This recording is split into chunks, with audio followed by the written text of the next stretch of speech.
You're listening to an exclusive episode of the NK News podcast, available only to subscribers. You can listen to this and other episodes from your preferred podcast player by accessing the private podcast feed. For more detailed instructions, please see the step-by-step guide on the NK News website at nknews.org/private-feed.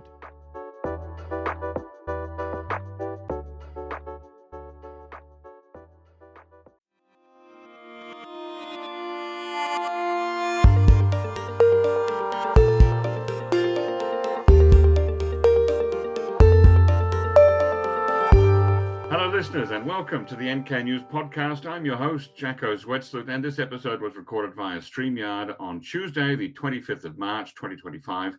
Today, I welcome on the show three of my colleagues from NK News and NK Pro. We have Chad O'Carroll, Jongmin Kim, and Shreyas Reddy, who have just returned or are in the process of returning from a trip to the United States, mainly to New York City and Washington, D.C. Welcome on the show, you three. Thanks for having us. Thank you very much, Jacko. Hello. All right, so let's start off with the overall vibe. What stood out most to you during your meetings in Washington and New York? Was there a noticeable shift in mood or priority when it comes to North Korea?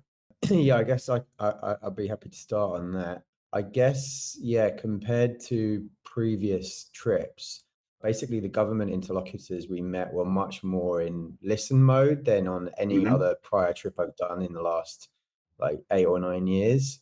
I was just thinking today when I was preparing for this, under the first Trump administration, some of the background briefings and meetings I had with very senior State Department officials went into so much detail and revealed so much. They were really meaningful meetings. And then that's one end of the spectrum. And then what we experienced in DC, at least in the government meetings, was really just lots of questions directed at us and often remarks like we're not authorized to talk about this or awkward silences. And a lot of silence basically when it came to talking about what the US position may or may not be.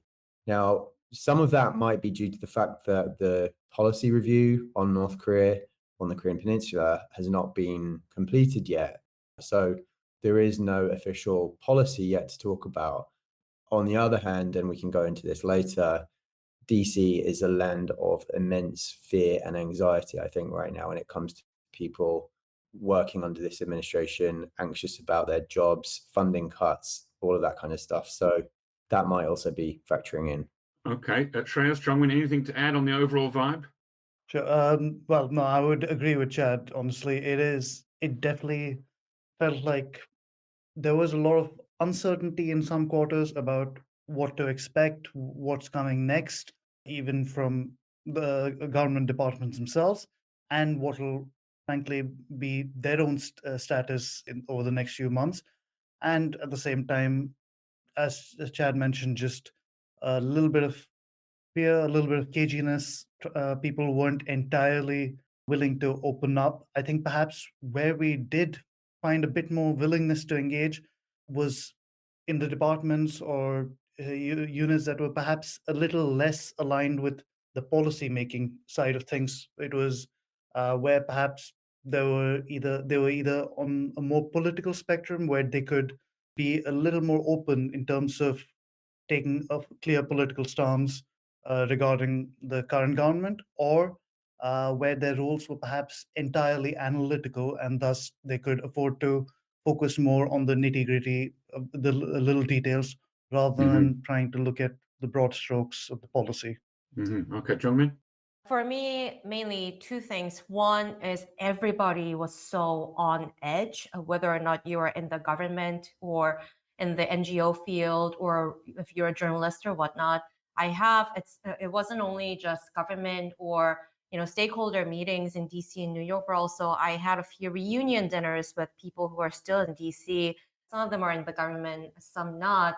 And when we were catching up, I've been in DC every 2 years, and it was usually their career progression and their new, policy field that they're working on and whatnot.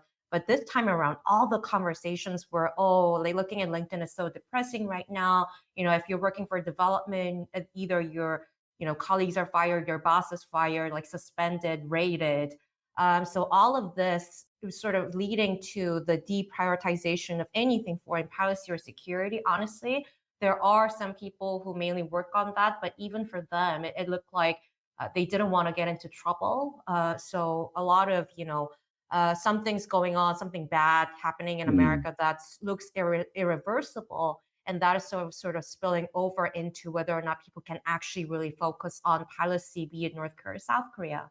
And the second thing is being in Seoul and monitoring the martial law and the fallout since December 3rd. I was very much knee deep in all the nitty gritty details in Seoul, looking at, South Korean developments, feeling like it's something that's just very, very messed up. And then I go to the US and I brief people on what has been going on in South Korea. And then I actually get a lot of compliments for what South Korea was able to do. Like, rather than, oh, your country's messed up, a lot of people were more like, oh, at least your, democratic institutions work in a certain way. So, that was kind of a new revelation for me this time around. Right. Chad, could you sketch a little bit the sort of landscape of who your main interlocutors were? Were they from the think tank world, the intelligence community, Defense Department, State Department, or sort of a bit of everything all mixed together? Yeah, I don't want to identify anyone because a lot of the meetings were off the record or on backgrounds. So, but it was a mixture of staff from career desks within departments, various departments. There were NGO personnel. There were some embassy people. There was a very senior person focused on Korea who was in town.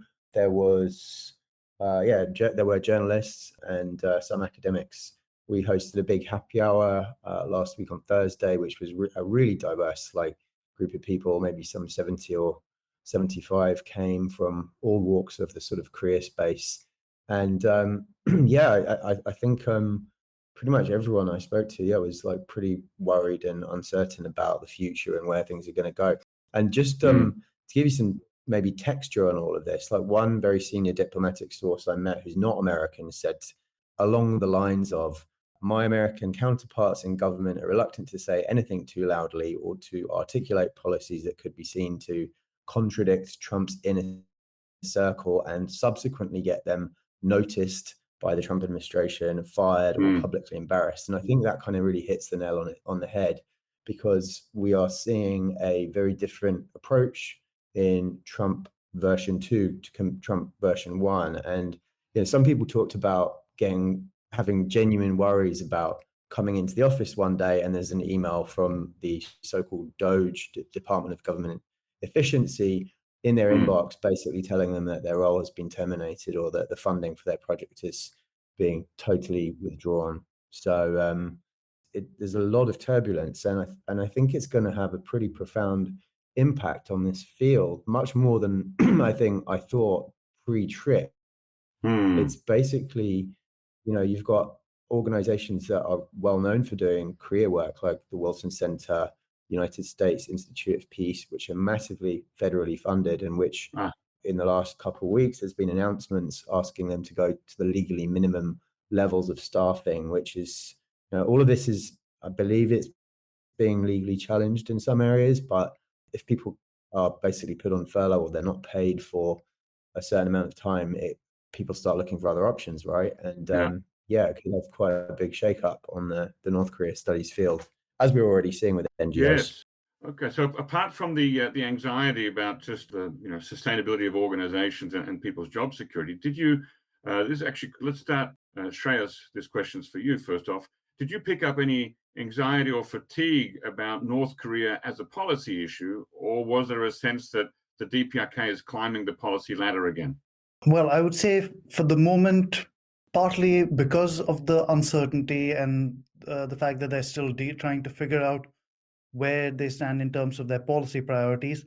At the moment, it felt like North Korea isn't necessarily at the top, but or isn't in the top rung of priorities. But certainly, there are a few officials who told us that they see it very much becoming a priority matter once perhaps more immediate tasks like the Russia-Ukraine war and the conflict in the Middle East get resolved. So it seems that at the moment, there isn't much of a policy focus. There isn't as much importance given to it.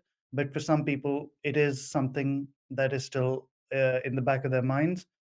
At the same time, perhaps with the situation in South Korea also currently very uncertain, I think in general, the Korean Peninsula, they're just holding off at the moment to try and figure things out, take their time with it. Okay, Jongmin, this one's for you. How are people in DC gaming out the Trump 2.0 administration in terms of US-North Korea diplomacy? We haven't yet seen any activity, but we know that President Trump has mentioned on a couple of occasions that he'd like to try to pick up where he left off in 2019 with Kim Jong Un.